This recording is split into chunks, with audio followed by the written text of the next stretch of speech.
So welcome back to the Sawmill, friends. According to the weatherman, winter will be here tomorrow, and it's gonna be pretty rough around here. The high is supposed to be, I think, about 13 degrees. But today it's actually about 45, the high is 51. Crazy weather we're having. I got a lot of things to get done today, and the first thing we need to do is get on the T25 and do some mowing. Yes, I'm gonna do some mowing in December. I know that sounds crazy, but I have a good reason behind it. And the other thing we're gonna do with the T25 is get the bucket and go get some manure, not some manure. We're hauling manure out of there right now, actually. We're gonna get some mulch and bring it down to the chicken run so they got fresh mulch on the ground.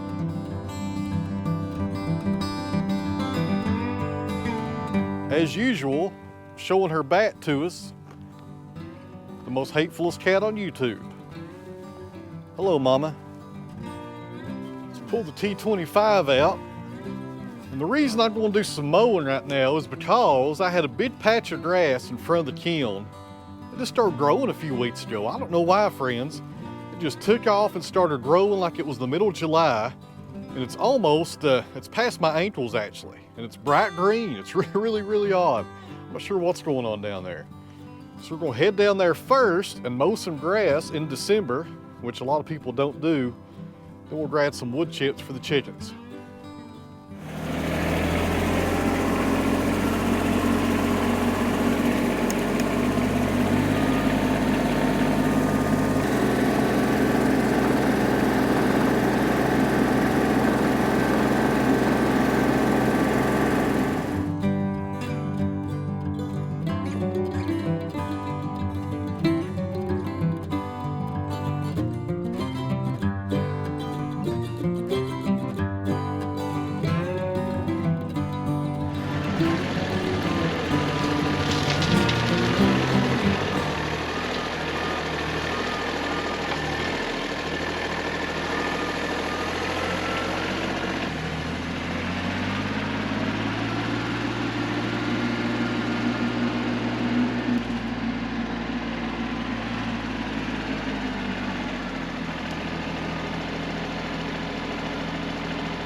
Tell you what, it's almost too warm for this toboggan out here. Man alive. Feels like springtime out here mowing the grass, hauling some wood chips up to the chickens. Hard to believe it's gonna be 14 degrees tomorrow. We put wood chips in the chicken run, and I had a pile of these up by the garden, but to be honest with you, they started composting. But I think they'll work, because the chickens will just mix these up in the soil, and when we clean out the run in a few months, we'll have some nice compost for the garden. But inside the chicken house, we started putting coffee down. That may sound crazy, but I'll show you guys here in just a second what I'm talking about. So we'll leave this part up here. My wife will take the wood chips and put them where she wants them in the chicken run. And I'll take you guys inside with me and show you all the coffee system that we have inside the chicken house. It's pretty neat. And one more thing, a quick shout out to my friend Helen over in Virginia. We saw her at a Christmas dinner about 2 weeks ago. I can't talk today, it's a shocker. And we was talking to her about her chickens. So Helen, I hope you're doing well, and I hope you stay warm this weekend, and I hope those roosters are not giving you a hard time. I tell you what, I need to finish the siding on the front of the chicken house. It looks terrible. Let's go in here and see what's going on.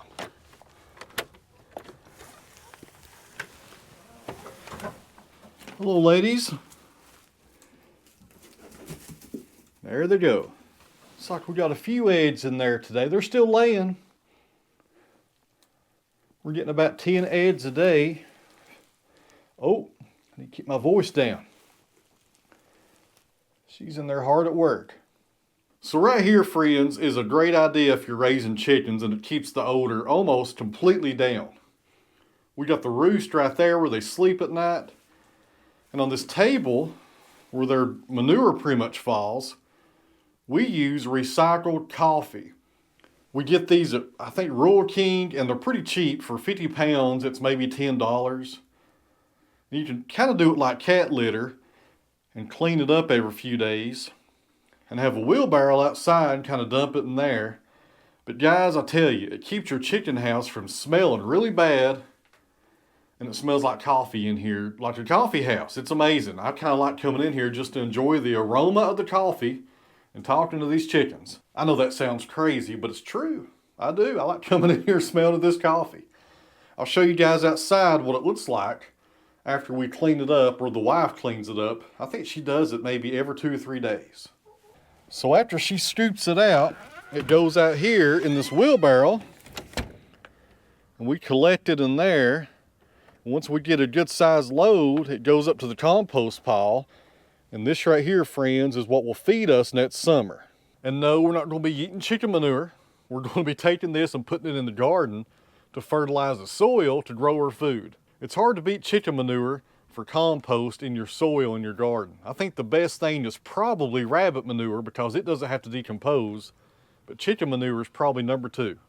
All right, guys, the next thing we're going to work on is this white oak and this pine log right behind me. We got to cut about 2 feet off of both of them. And here's the reason why. So you can't tell because this log has been on the ground for a couple of months. It's kind of weathered a little. I got it from a tree service, and when it came into the log yard, it had 2 stains right here, which were solid black, which means signs of metal in the log.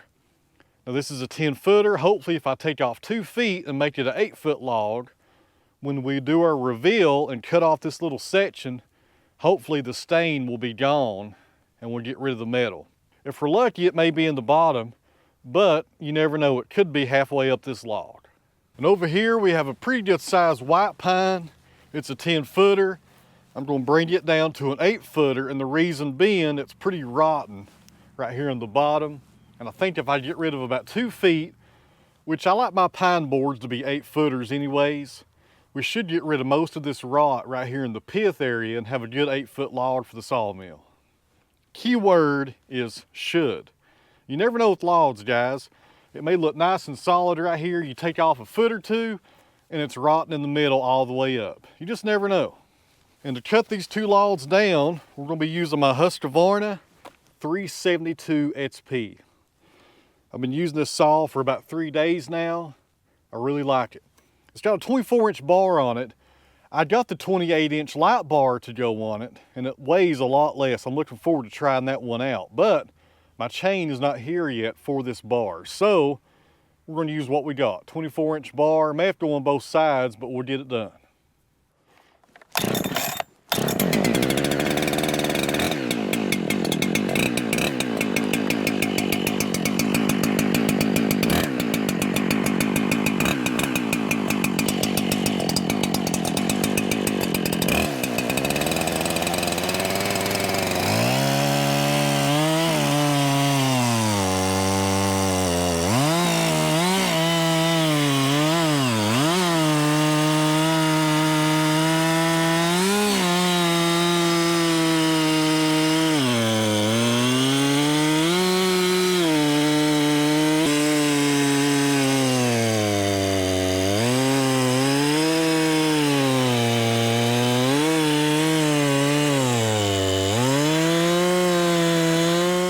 All right, guys, that went pretty good. I need to cut it down here in the bottom, just a few inches right there, and that will release this from the log, and we can see if we got rid of the metal. Hopefully we did, but you never know.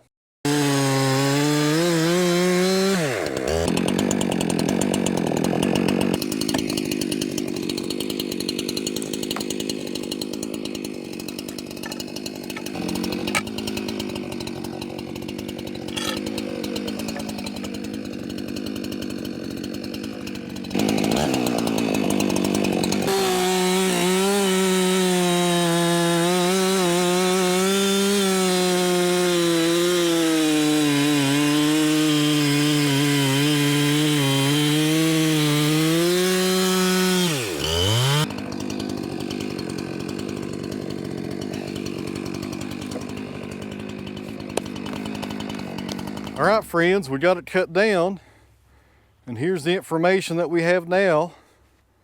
That stain is right there, so the metal is probably still in the log somewhere. I doubt it was in that bottom cut. That's unfortunate, but that's the way it goes. And if you look right there at the pith in the very middle, it's also kind of grayish as well. Probably got some metal right there too. And that's the way it goes sometimes. Will we still sawmill this log? Of course we will. We have a band sawmill. If I hit that metal, or when I do hit that metal, I'll pull it out of the log, I'll put me a new blade on, I'll resharpen the old blade when I have time, and we'll be back up and running in just a few minutes. Now the circle sawmills, they would turn down a log like this because when they hit that metal with the circle saw blade, that could be several $1,000s worth of damage on that blade. With the band sawmill, that's where you have that good advantage right there. You take off your blade, put a new one on, and you're back up and running in just a few minutes. In the last video, somebody asked me if I resharpen my blades. We sure do here. We have the Wood-Mizer sharpener and the setter. And also, people asked if the blade gets ruined if you hit metal. As long as it's just a nail or maybe a bullet, as long as it's not a horseshoe or something like that, and I do hear about people hitting horseshoes sometimes, and it doesn't break break off the teeth of the blade, you can put it on your sharpener, resharpen it, reset it, and you're good to go. The diameter on the operator's side, we're not even at the sawmill here, my goodness. The diameter facing you guys, put it that way, just so you know how big this log is, 28 inches. That's on the large end. Let me check this small end, don't go nowhere. I wanna see if we got any taper in this log, because this is a nice log. 26 inches. I tell you what, guys, this log here we could probably quarter saw if the pith is decently straight. I don't know. Well, hello there, Cabbage. What are you doing, buddy? So let's get the chainsaw crank back up. We'll cut this pine down to size.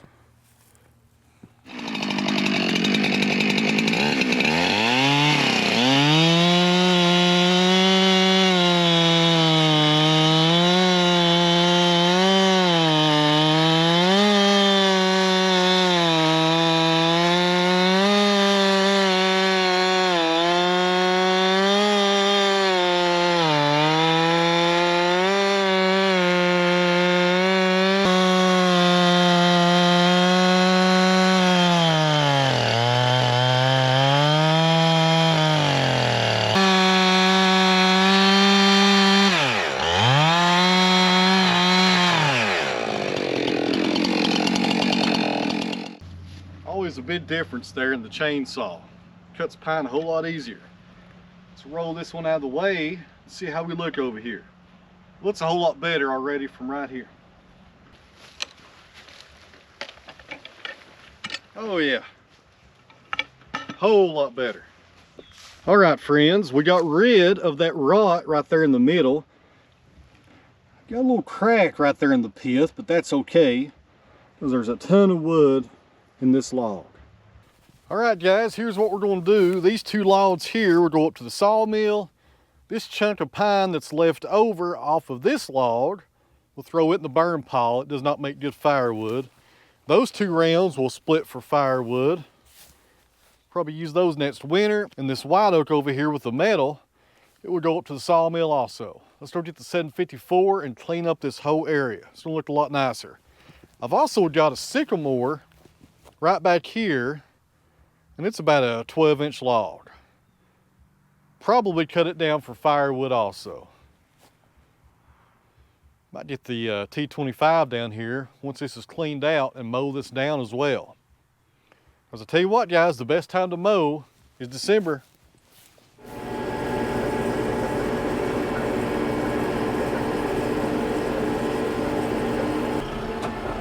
Tell you what, it's still kind of wet down here. Hopefully it's dry enough to where I won't make a mess. We'll grab this little short pine first, take it over to the burn pile. See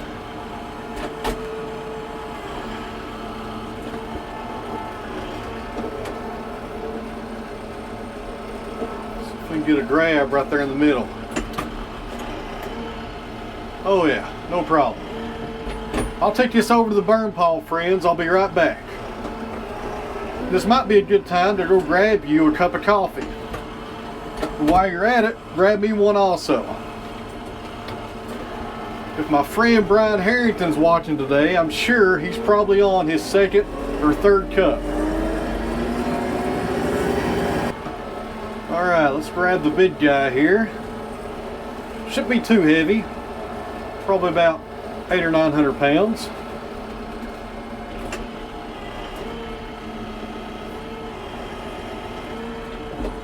There we go.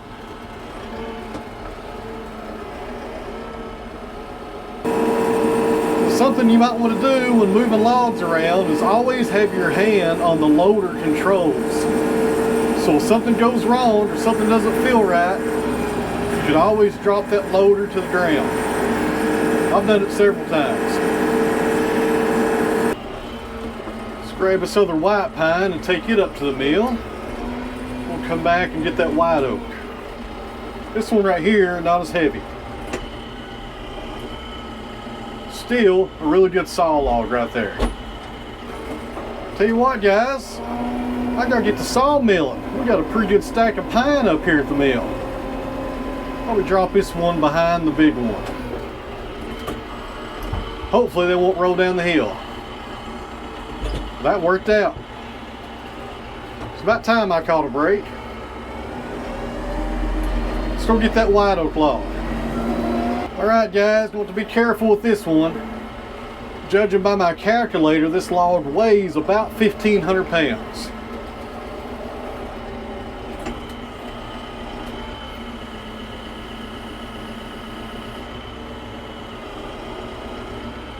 Yep, pretty heavy.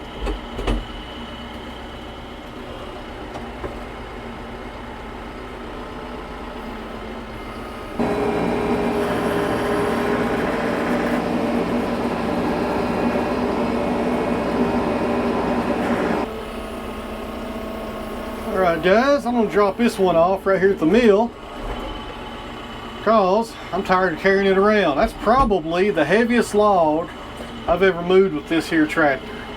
That was pretty heavy.